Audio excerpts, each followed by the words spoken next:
Assalamualaikum warahmatullahi wabarakatuh. Bertemu lagi dengan saya Saskia Rafathunisa Sunatu di channel YouTube aku Saskia Rafathunisa dan episode tutorial ethics 3. Oh ya, sebelum kita mulai topik kali ini, saya akan memberikan dua pemberitahuan yang saya akan sampaikan ini. Alhamdulillah, sekarang akhirnya aku resmi menjadi seorang tante yang baik bagi Nabila karena kebetulan sepupu Nabila hari ini baru saja selesai melahirkan anak perempuan. Meskipun melahirkannya harus di rumah, harus dari jauh guys, di tepatnya di Bali. Dia bersih kami perempuan, akhirnya aku resmi secara total sekali lagi jadi seorang tante muda. Ya mungkin tante muda ini kan banyak jenis, ada tante tua atau tante muda. Mungkin yang terbilang the little auntie itu bisa gak hanya terus tidak diperkirakan umurnya berapa ya. Misalnya sekarang yang jadi bagian tante adalah om yang muda adalah aku, termasuk aku, Syifa, terus Nadine, terus Aira, Raffi, sama Keisha. Tapi Keisha ini juga merebutkan tante paling kecil, maksudnya the little aunt ya. The little aunt untuk anaknya Nabila, karena jadi saya merasa bersyukur banget bisa sekarang anggota keluargaku dan semakin bertambah dengan kehadirannya anaknya Nabila. Dan termasuk juga terima kasih sama juga untuk Tante Ani dan Om Ipang, semoga jadi kakek nenek muda yang baik ya. Gak harus selalu tua banget, ada nenek muda dan kakek nenek muda dan kakek nenek tua. Tapi terima kasih juga berat. Jadi yang udah resmi ini sekarang ayah, maksudnya jadi ayah, bunda, terus Tante Rina, terus Tante Uli sama Om Aryo. Terus jadi buyut sekarang opa dan oma juga sekarang jadi buyut guys. Jadi kakek dan nenek buyut yang agak tua lah. Karena memang mendengar dan mereka masih ada. Semoga bersyukur banget bahwa aku bisa dapat pertambahan anggota keluarga baruku itu bisa membawa keberkahan dari Allah Subhanahu wa taala.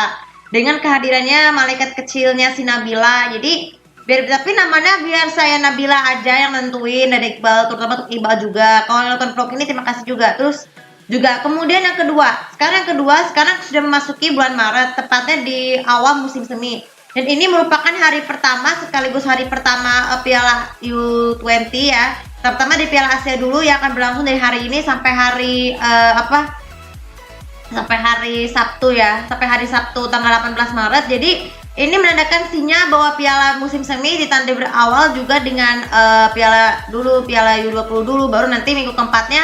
Sebenarnya bulan keempat ini kan sekarang dalam waktu 3 minggu lagi kan memasuki bulan Ramadan. Jadi kemungkinan besar aku akan mengevlog di bulan Ramadannya ini agak sedikit lambat ya, karena kan biasanya bulan Ramadan itu kan bulan penuh syukur dengan yang tenang. Jadi saya bisa memberikan berkah lagi, tuh bisa puasa lagi, supaya puasa tahun ini bisa full dan gak ada halangan lagi kayak waktu tahun lalu.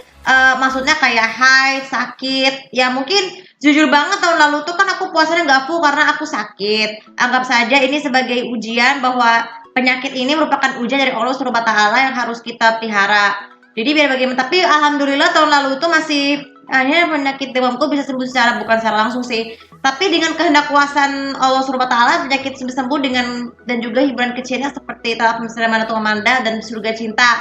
Ya mungkin ini pengalaman aku banget loh pas Ramadan tahun lalu. Semoga aja Ramadan tahun ini saya bisa puasa lebih full lagi dan gak ada yang bolong-bolong, karena biar bagaimanapun juga jalankanlah puasa dengan sebaik mungkin dan jangan ada yang batal, apalagi terutama jaga sikap kalian juga, apalagi sikap secara langsung maupun tidak langsung itu, baik itu sosmed atau apapun tuh, supaya puasa kita tuh udah cepat bolong. Oke, sekarang topik kali ini kita akan membahas tentang bagaimana cara mengatasi kepala gatal ya.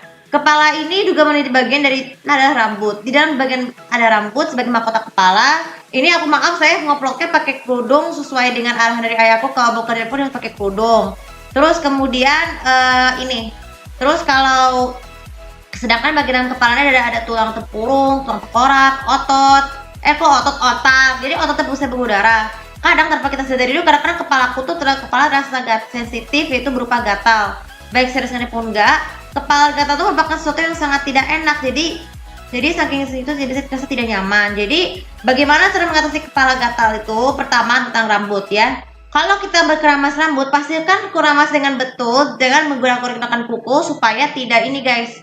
Dan bila perlu, kukunya harus selalu dipotong supaya kuku tersebut tuh tidak menggores kulit kepala yang mengakibatkan kepala tersebut menjadi rontok dan menimbulkan resiko pelipatannya adalah jerawat. Terus kemudian yang kedua, cara mengatasi kepala gatal adalah yang bukan karena ketombe atau karena ini nih. Kalau kalian masih tidak puas dengan penampilan rambut baik itu terlalu panjang atau terlalu pendek, kalian segera potong rambut sesuai kebutuhan kalian agar kalian tuh bisa ngubah seleranya nih, bisa menghilangkan semut. Tapi resiko lain dapatkan pornografi itu rambutnya cepat rontok ataupun merasa tidak nyaman dan lehernya cepat kaku, tapi itulah wajar. Memotong rambut secara sendiri itu tidak boleh baik bagi kesehatan supaya bisa menjaga. Jadi jadi karena kalau rambutnya dipotong terlalu pendek atau terlalu panjang jelek, jadi rambut itu tidak akan jadi cantik dan ketika dikatasi di Uina. Kemudian yang ketiga, cara mengatasi kepala gatal yang lain adalah gini. Ketika kita mandi menggunakan ketika kita mandi tidak perlu keramas, kalian harus siapkan topi mandi ya atau shower cap untuk melindungi kepala kita dari air. Karena kan kita kan mandi tuh harus puasa kan, kita kan sering kali berkeramas. Kita seringkali berkeramas dengan menggunakan shampoo setiap pagi. Tapi kalau kita di waktu sore tidak perlu lagi karena takut mengakibatkan rambutnya sedikit kelupas.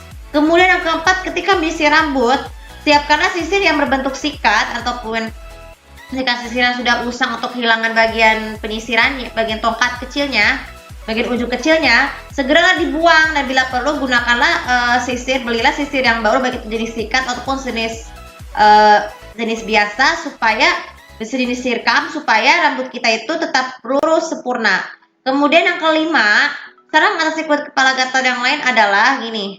Ketika kita ada jerawat di kepala, jangan sering menggaruk-garuknya ya. Kalau kita nggak terasa kalau jerawatnya muncul di kepala, segera dibiarkan saja terlebih dahulu dan jangan tidak perlu gunakan minum paracetamol supaya paracetamol salah. Biarkan saja kepala itu tidak boleh memencet jerawat di kepala supaya jerawatnya tidak berkorban. Nantinya sama seperti kalau kita memencet jerawat di muka, leher atau bagian pipinya, bagian telinga pun jumlah jerawat akan semakin bertambah. Kemudian yang keenam, ketika membeli sampo, pilih sampo yang mewarna kemerahan yang bersertifikat halal, asalkan sampo tersebut mengandung bahan-bahan yang harum supaya rambutnya tidak cepat bau. Karena kan biasanya kalau rambut bau itu jadi karena pengaruh lingkungan sekitar, terus karena ada sinar matahari, ataupun disebabkan karena tidur terlalu lama. Kemudian yang ketujuh, cara mengatasi kulit kepala gatal adalah jangan menggunakan kerudung saat ini guys, saat rambutnya masih basah atau belum kering. Jadi tujuannya supaya tidak membasahi sipu dan juga kerudungnya. Dan yang paling yang terakhir adalah ketika mengikat kepala, usahakan ketika mengikat kepala baik ikat kucir, kepak, ataupun ikat setengah dan ikat kucir kuda, tidak boleh terlalu kencang untuk mengatasi kulit kepala gatal, juga menghambat peredaran darah yang berada di dalam otak. Jadi kalau kalian bisa jadi itu aja untuk tips kali ini bagaimana mengatasi kepala gatal. Jadi kalau kalian merasa tertarik untuk membeli sampo, pastikan juga baca dulu komposisi samponya agar tidak salah dalam membelinya. Karena jika salah akan beresiko mengakibatkan penyakit ukuran pada kepala seperti rambut rontok, ketombe, dan yang paling fatal sekali adalah kutu. Tapi kita kan nggak mungkin dari topik tadi itu kan membahas bukan karena kutu atau karena ketombe, tapi karena rasa sensitif. Dan juga ketika membeli sisir, pastikan setiap rutinitas harus selalu membersihkan sisir dari rambut-rambut dan juga kutu-kutu dan sisa ketombe agar supaya rambut kotor itu tidak menempel lagi di kepala setelah pasca keramas. Dan yang oke untuk video kali ini juga bisa bermanfaat. Dan jangan lupa follow sosial media aku, komen dan subscribe aku di sini untuk tahu bagaimana cara lain untuk mengatasi kepala gatal baik itu dari kepala ataupun dari rambut. Terima kasih. Assalamualaikum warahmatullahi wabarakatuh.